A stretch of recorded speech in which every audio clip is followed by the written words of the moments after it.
एक श्रीमद् भगवद गीता के अलावा मैं कुछ जानता नहीं। हम्म। तो मेरे लिए ठाकुर ही सब कुछ है, सारी दुनिया है मेरी। वो उसी के बारे में सोचता रहता हूँ जब भी एकांत में बैठा होता हूँ। तो मैं एक दिन बैठ के सोच रहा था कि यार ठाकुर जी आए 16 कलाओं में निपुण थे, लेकिन ठाकुर जी को संपूर्ण बोला जाता है, पूर्ण अवतार है ना हमारे कन्हैया। लेकिन फिर दूसरी बात कहते हैं कि राधा रानी 64 कलाओं में निपुण, तो ठाकुर जी तो सिर्फ 16 कलाओं में निपुण थे। यदि वो 64 की 64 कलाओं के साथ आते ना तो सिर्फ प्रेम रह जाता, क्या जो हमारी बात राधा है। रानी के पास है। क्या बात है भाई। तो इसलिए वो 16 कलाओं लेके आए कि भाई मुझे 125 साल में बहुत सारे वध भी करने और युद्ध भी करना है, बहुत कुछ सिखाना है दुनिया को। सिर्फ 16 कलाओं से इतना 125 साल का जीवन जिया।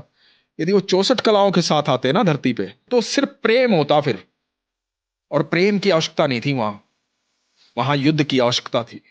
प्रेम की आवश्यकता थी, इसलिए मैं राधा रानी आ गई। इसलिए राधा रानी आ गई। तो जिसको प्रेम करना है ना वो हमारी राधा रानी के पास जाए। इसीलिए ना आप देखो, मतलब मैं माफी चाह के ये कह रहा हूं, हमारे माँ का जहां भी रूप है सबके हाथ में शस्त्र है, अस्त्र है। हमारी राधा रानी के हाथ में कमल का फूल है। फूल है, सिर्फ प्रेम है और कुछ भी नहीं है, सिर्फ प्रेम है।